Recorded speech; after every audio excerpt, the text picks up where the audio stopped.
Most people are content with living the same lifestyle as everyone else, or the same lifestyle that society has planned out for them.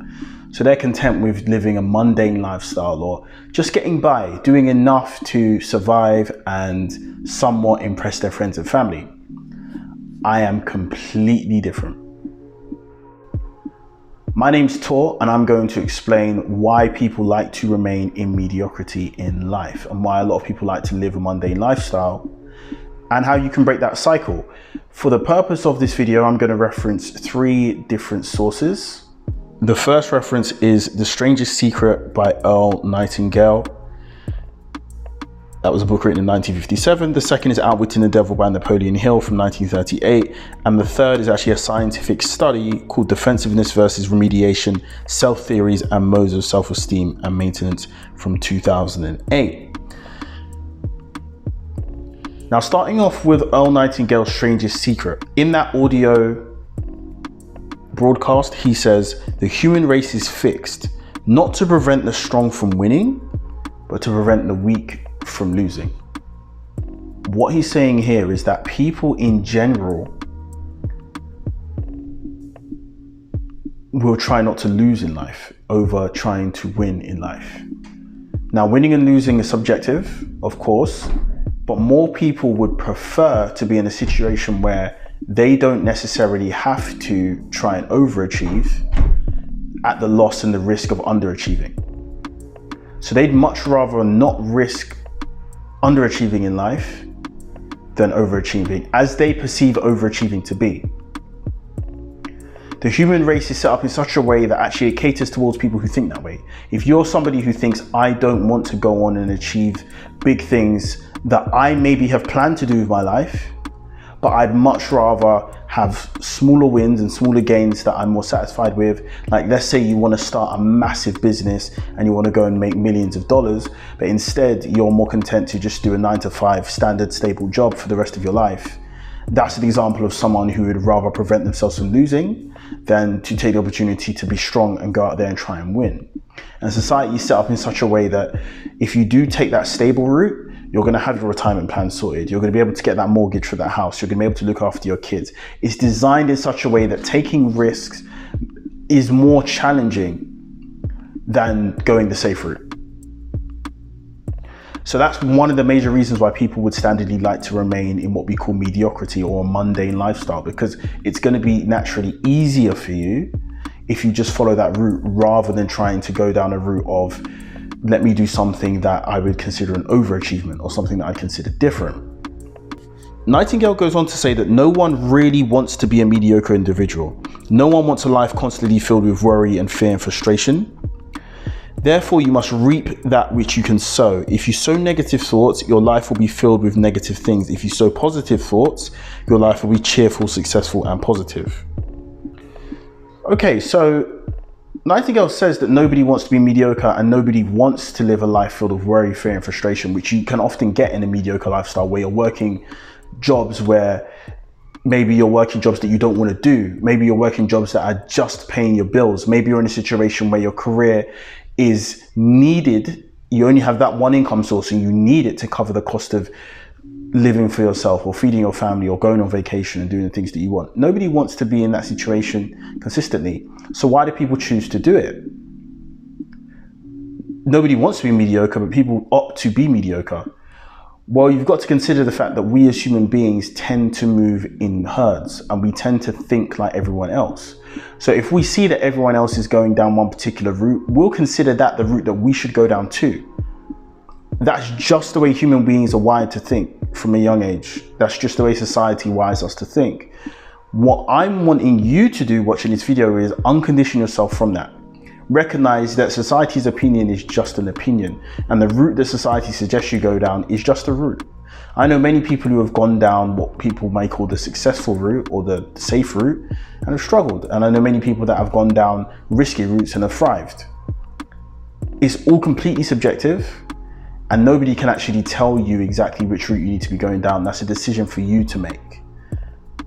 Now, there's a key quote from Napoleon Hill's Outwitting the Devil, in which he says, It's all about your mindset. Successful people tend to focus on growth, solving problems, and self-improvement, while unsuccessful people think of their abilities as fixed assets and they will avoid challenges. Now, this is interesting because it brings me on to a scientific study about growth mindset versus fixed mindset. This study was carried out in 2008, and researchers gave participants of the study one difficult test to complete. Then they gave them a choice. Did they want to look at the tests of people who had done worse than them, or did they want to look at the tests of people who had done better than them?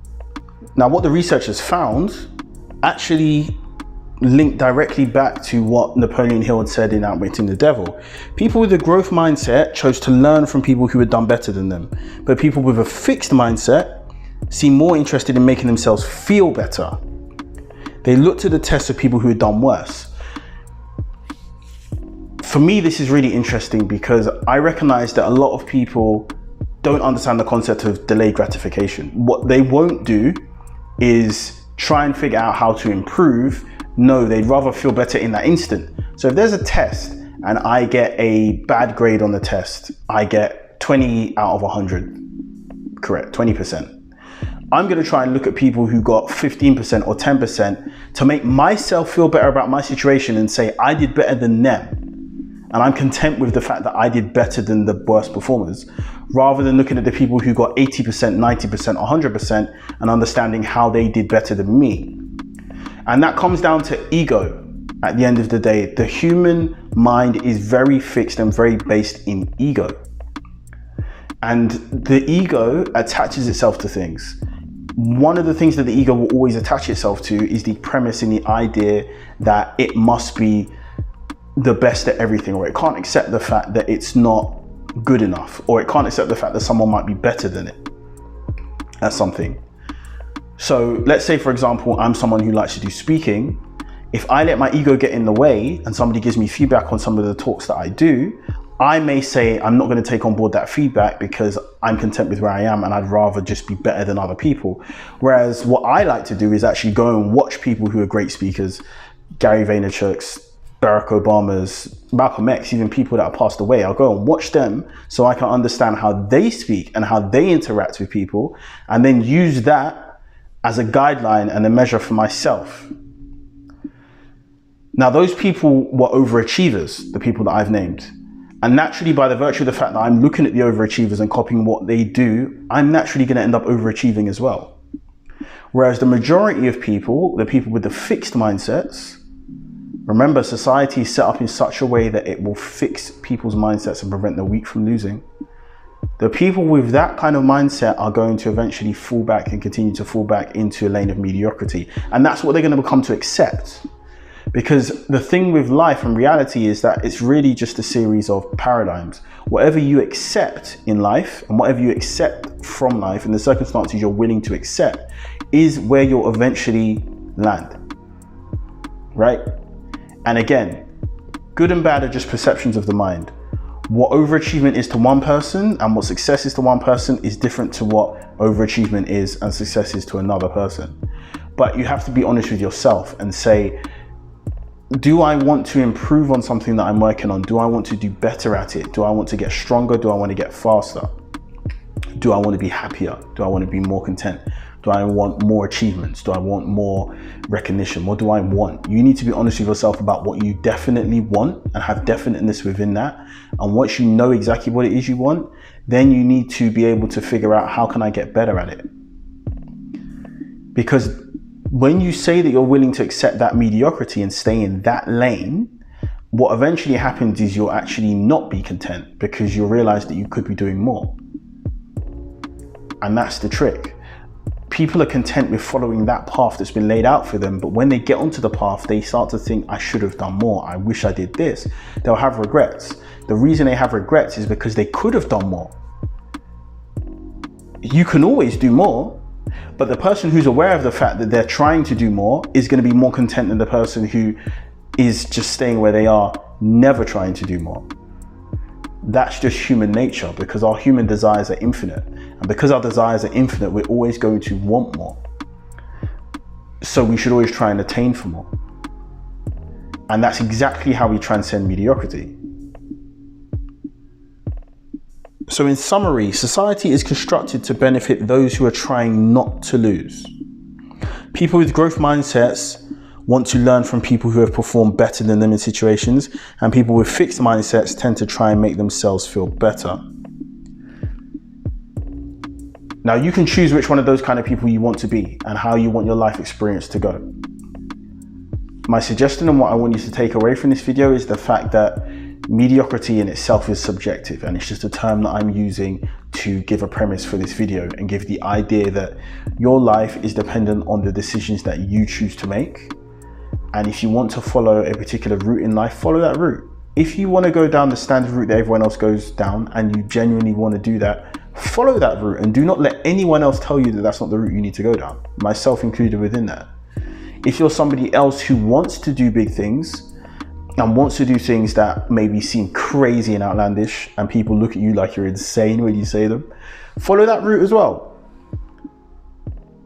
At the end of the day, all you're really trying to do here in life is be happy. And the only way you're going to do that is by making sure that you follow the route that you feel is the best for you.